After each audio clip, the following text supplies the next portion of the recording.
pool. But who's going to write that story? And who's going to publish it? And who's going to read it? I mean, it's really offensive. Don't tell me that Diane Fossey Guerrilla Fund is a problem, or that Jane Goodall is a problem, because National Geographic for the last 50 years has told me that Jane Goodall is my heroine. And so she is. And I don't want to hear the story about how the Jane Goodall Institute is actually arming the militias in eastern Congo to make sure that they protect the Kahuzi-Biega National Park, or in this case, the new parks created up around an area called Walikele. And if you want to know about an area named Walikele, there's a guy in the audience who can really give us some interesting information about it tonight. Anyway, the African Wildlife Foundation, let's pick them for example. And Kigali, Rwanda, operates, guerrilla tourism is one of their biggest sectors. Plundering the Congo is their biggest. Guerrilla tourism is one of their next biggest. Anybody who flies into Rwanda today is supporting genocide by going to see the guerrillas. But they don't know that, you know, and that's where that innocence subject comes in with respect to James Baldwin. But let's go back to the African Wildlife Foundation. It's just a big wildlife foundation. They care about elephants. Well, I got to support that. Send them $20. Well, it turns out the directors include a guy named Walter Kansteiner, National Security Council under William Jefferson Clinton in 1996 and 1997 at the time of the invasion of the Congo. Turns out Walter Kansteiner has got this secretive conservation organization in Washington, D.C., and they're funneling funds into Congo and Uganda and Rwanda, but we don't quite know what they're funneling funds in there for. The African Wildlife Foundation, Walter Kansteiner, turns out, National Security Council, remember, is also on the board of directors of a little company called Moto Gold, which happens to have one of the biggest new gold operations connected to that place called Kilo Moto. But nobody's ever reported that. Nobody's ever reported that Walter Kansteiner is connected to Moto Gold. Who's Moto Gold? Nobody's ever reported Moto Gold. They're not in the Congo. What's Congo? Congo's a bunch of Africans slaughtering Africans. It's a bunch of women being raped by those savage African militias. Who are those African militias? In the Congo, they're the FDLR. The FDLR committed genocide in Rwanda, and then they marched into Congo to escape their crimes. This is the narrative, and started brutalizing people in the eastern Congo, which is over here. Well, step back in time a little bit further again, and we find that these are the logging concessions designated to the international so-called community, which would be the Blattner family, the Forrest family from Belgium, big logging companies in some cases, like Weyerhaeuser. But this is during Mobutu's era, so this map was 1982. Look at, the Congo is as big from, basically from Massachusetts to the Ohio River in this direction, and from Maine to somewhere around Maryland or Virginia or North Carolina in that direction. It's a pretty big section of the United States if we mapped it over the United States. So you can imagine all that logging. That's the Congolese rainforest, and it's literally being destroyed. But it began long ago under the Belgian colonial occupation, and then post-Belgian colonial occupation, during the reign of Mobutu, all these concessions were given out to these Americans, Belgians, French, Australians in some cases. But we don't get this kind of map out of the media. All we get is this savagery in Congo. This could very well be one of the bridges that the Rwandan Hutu people were forced to run across as fast as they could, running for their lives from the war in Rwanda. Mobutu kept the eastern of the Congo undeveloped because he didn't want an invasion to come in from the eastern Congo.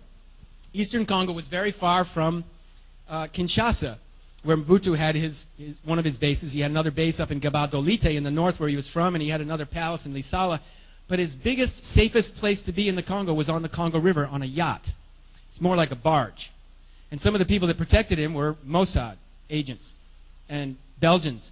And there's a Belgian guy that still runs the Congo River. You find these guys mentioned sometimes in stories like the one by Brian Mueller, a New York Times reporter, who published Those Things That Fight to Survive, or something like that. All things must fight to live. He mentions this guy who runs this barge up and down the Congo in 2006 or whatever. And he doesn't tell you that the guy was one of Mobutu's former chief security operatives. But you do a little bit more research, you find out that's where the guy came from. He's not just some innocent guy who survived the war in the Congo, like Brian Mueller tells you. So all things must fight to live doesn't give you the history, doesn't give you the background, doesn't give you any of the relevant facts. And the guy virtually wins a Pulitzer Prize for it. The bridges in the eastern Congo, you see my bicycle down there. This was 1990 and 1991. And I had come in from Kenya. I rode across Uganda. Didn't know that there was a war going on in Rwanda at the time. And rode into the Congo on my bicycle. And I'm trying to help these guys get across the bridge. What they do is they take the boards from behind the truck, move them in the front, drive a few feet, move the boards from the front, drive a few feet, and they make their way across this bridge. These rivers are sometimes infested with, crocodiles, and some of the refugees who escaped from Rwanda had to drown, swim across, be eaten by crocodiles as they were chased by the Rwandan Patriotic Front. Mobutu kept the Eastern Congo undeveloped, like this. There were no roads built. The roads that did exist were mud holes when it rained. And it stopped commerce on one level, but it impeded an invasion on another. There was commerce coming in. The Eastern Congo is a very, very powerful commercial center for the world at this point because of the raw materials coming out of there and because of the power of Rwanda and Uganda as America's primary military bases on the African continent, especially Rwanda. Tiny little island country. You have to ask, why would the United States be interested in overthrowing the government of Rwanda in 1990? And the answer is because it provides this neat little mountainous country, which turns out to be, at this point, a very powerful American military base, basically.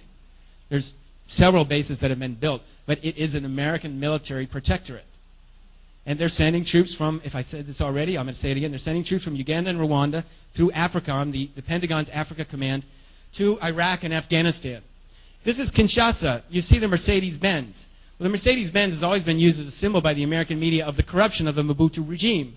What they don't talk about is the corruption of Citibank. They don't talk about the corruption of Chase Manhattan Bank, how they supported Mobutu for all these years.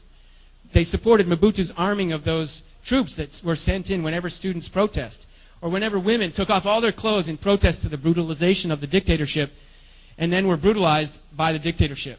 But that was their form of protest. They would take off all their clothes and walk down the streets as mothers. We are mothers of this country. It was very, very, very powerful. And most of the heroes were killed, jailed, silenced in one way or another. But there are still some survivors out there who will tell the story.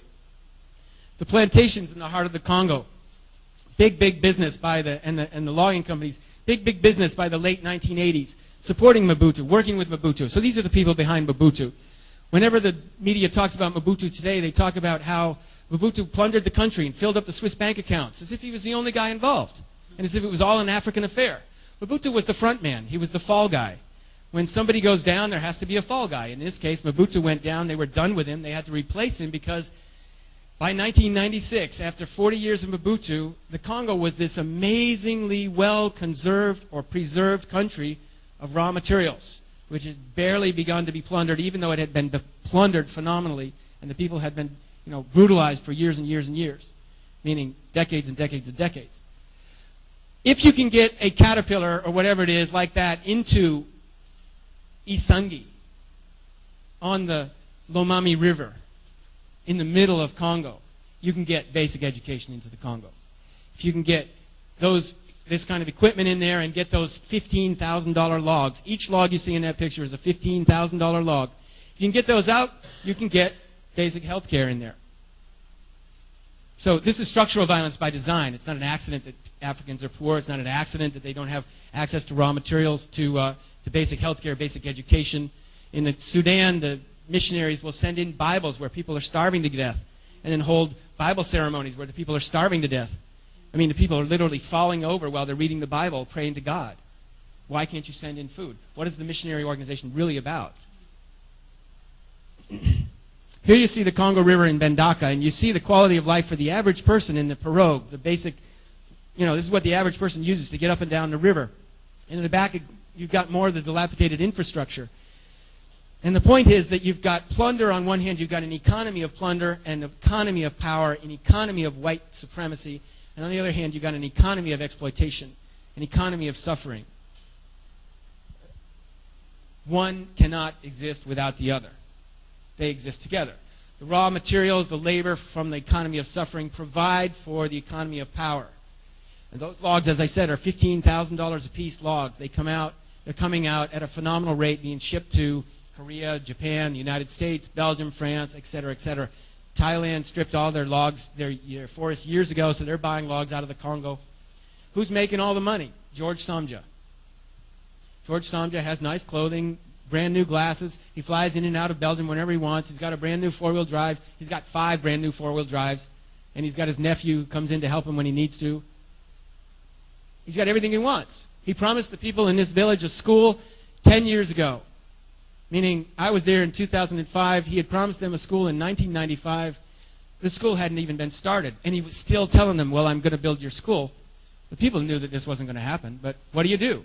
because George Sanja has the power of the Congolese military behind him.